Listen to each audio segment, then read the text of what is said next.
가슴 뛰는 사랑에 대해 이야기하는 두한에게 미정은 자신은 정말 좋으면 가슴이 뛰는 것이 아니라 차분해진다고 합니다. 가슴 뛰는 상황은 언제나 불안하고 나쁜 상황이라는 말에 창희도 동의하죠. 잘하면 일하는 기대 심리가 만든 현상이라는 창희는 월급이 들어오는 것에 가슴 뛰지는 않는다 합니다. 내 거라는 확신이 있으면 가슴이 뛸 일이 없다는 것은 월급에만 국한되는 것은 아니죠. 부부가 된 이들도 처음 만나는 순간 가슴이 뛰는 게 아니라 자연스럽게 내 짝이라는 생각이 든다고 합니다. 기정은 함께 일하는 미정과 구씨를 보고 심술이 잔뜩 났습니다. 자신은 연애하고 싶어도 못하고 있는데 동생은 동네에서 남자와 연애하는 것이 보기 싫었죠. 구씨가 어떤 사람이냐 보다 연애라는 그 현상이 기정을 힘들게 했습니다. 식사와 설거지 중에도 동생에게 화풀이하는 기정은 모든 것이 답답하기만 하네요.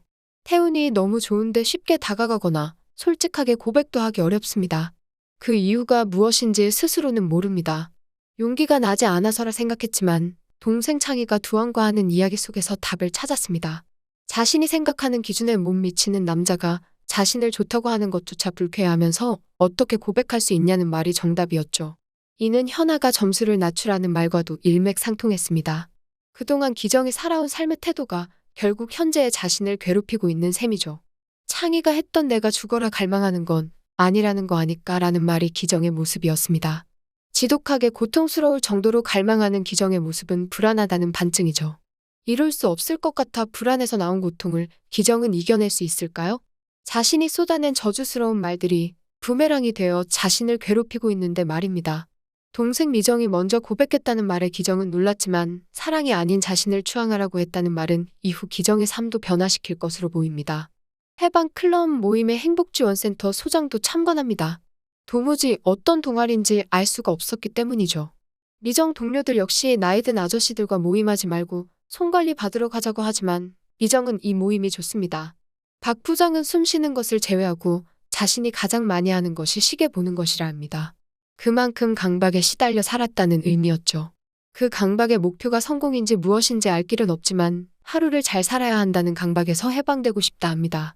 50년 걸려 알아차린 이 강박은 심장 박동부터 달라지게 한다고 합니다. 이는 미정의 심장 뛰는 이야기와 연결되며 이야기를 강화했습니다. 태훈의 해방은 약하다는 느낌에서 벗어나는 것이었습니다.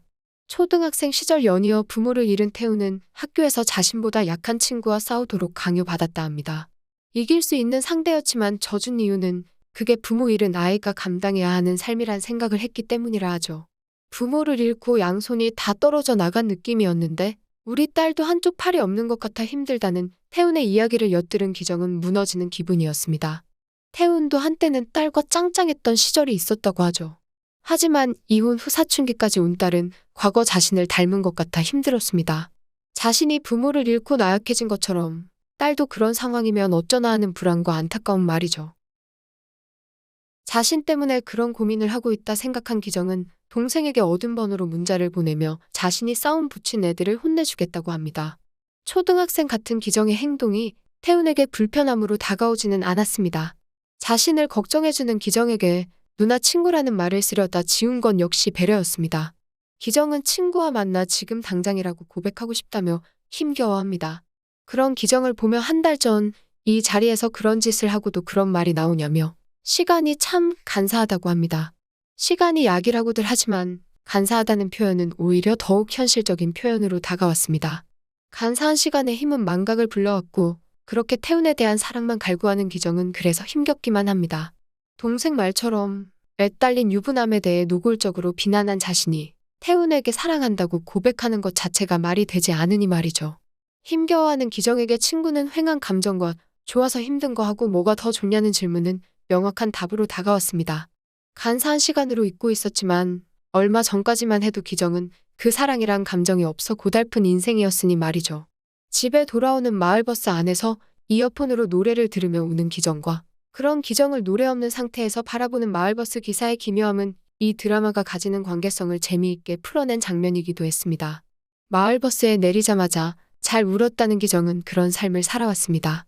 그렇게 감정을 쏟아내고 다시 앞으로 나아가는 그였지만 이번에는 달랐죠. 잠들지 못하고 일어나 자신이 한 행동에 대해 반복해 사죄하는 기정은 간절했습니다. 미정은 아버지가 전출한 사실을 알게 되자 조바심이 났습니다. 주소지를 다시 옮겨야 하는 상황에서 찬혁 선배에게 돈을 갚으라고 이야기하지만 오히려 자신에게 화내는 그의 행동이 답답하기만 했습니다. 뭔가 결정해야만 하는 상황에서 미정은 손해를 선택했습니다. 청약 통장을 비롯해 지금까지 저축했던 것을 모두 깨서 빚을 정리했죠. 미래를 현실에 담보 잡혀 살아가는 많은 이들의 모습이 미정에게 투영되는 것은 굳이 비슷한 상황이 아니라도 이해될 수밖에 없습니다. 모든 것을 정리해 마음 편해진 미정과 달리 구 씨는 그런 미정을 탓하죠. 그래도 언젠가 갚을 거라는 희망 섞인 미정의 말에 아직까지 좋아하냐는 구 씨의 답변은 트리거가 되었습니다. 조용하던 미정이 화가 나 집으로 향하다 구 씨 집으로 들어가 쏟아내는 장면은 의외였지만 시원했습니다. 인터넷에서 나오는 이야기 주인공이 되어 부모님과 아는 사람들에게 알려져야 하냐는 미정은 자신이 다치는 것이 두렵습니다. 그건 자신에 대한 애정만이 아니라 상대에게 잘 보이고 싶은 마음 때문이죠. 잘했다고 하지 못하고 왜 자신을 바닥까지 끌어내리려 하냐고 분노합니다. 남들에게 얼굴 붉히지도 못한다는 미정에게 왜 나한테는 그러냐는 질문은 당연한 답으로 돌아왔습니다. 넌 날 좋아하니까? 라는 미정은 누가 알까 조마조마하지 않고 당당해지게 날 추앙하라 합니다. 그런 미정에게 자신이 끓인 라면을 가리키며 손 떨던 데 드셔 추앙하는 거야 라는 구 씨의 행동은 사랑이었습니다. 라면을 먹다 바로 물을 찾는 미정의 행동이 구 씨는 귀엽기만 했습니다. 자신이 얼마나 무서운지 알지 못하는 미정의 행동이 싫지도 않았습니다. 자신이 어떤 사람인지 알면 깜짝 놀랄 거라는 구 씨는 너만 보면 긴장하게 된다며 자신이 사랑하고 있음을 숨기지도 않았죠. 들개 무리들을 보며 설명하는 미정의 말에 곧바로 개들에게 다가가려는 구 씨를 막는 행동은 앞으로 일어날 일들을 예측하게 합니다. 짖는 개에게는 가지 않는 것이 나아요? 라는 말은 향후 구 씨에게 달려들 들개와 같은 과거의 그들에 대한 경고였습니다. 아침 출근하는 미정을 태워주려 나선 구 씨와 그런 상황에서 차를 얻어 타는 기정. 그것도 모르고 자신보다 먼저 와 있는 그들이 신기한 창희에게 기정은 미정이 남자친구가 태워줬다 합니다. 그런 언니에게 눈 흘기는 미정의 표정 역시 완벽했습니다. 창희가 생각해낸 인물은 구 씨일까요? 알 듯 모를 듯 웃는 창희의 표정이 궁금해집니다. 절정에 이른 더위가 조금씩 가을을 향해 가고 그들 역시 사랑이라는 감정들이 돋아나기 시작했습니다. 해방과 추앙을 통해 현재의 자신에서 벗어나 성장하고 싶은 어른들의 이야기는 그렇게 감정의 충돌들을 통해 또 다른 성장통을 경험하고 있는 중입니다. 바닥까지 떨어진 자존감은 미정의 해방을 위한 추앙으로 조금씩 꿈틀거리기 시작했습니다. 자경과 연관된 이들이 우연하게 그를 목격하고 그의 삶에 들어서려 합니다. 미정에게 했던 말이 역으로 돌아와 이번에는 미정처럼 남들의 시선을 신경 쓰는 구자경이 될지도 궁금해집니다. 바닥을 다 보여주고 인간관계를 손쉽게 끊어냈던 자경이 미정과 그 가족들에게도 동일하게 할 수 있을까요? 변하기 시작한 자경은 자신이 비웃던 미정과 같은 선택을 할 가능성이 높습니다. 그런 과정들 역시 성장이겠죠. 기정과 태훈의 관계 역시 급격하게 가까워지고 있다는 사실도 다음 이야기에 대한 궁금증을 키웁니다. 점점 긍정적으로 변해가는 그들은 하얀 눈이 오면 다 함께 고기 구워 먹으며 행복하게 웃음 지을 수 있을까요?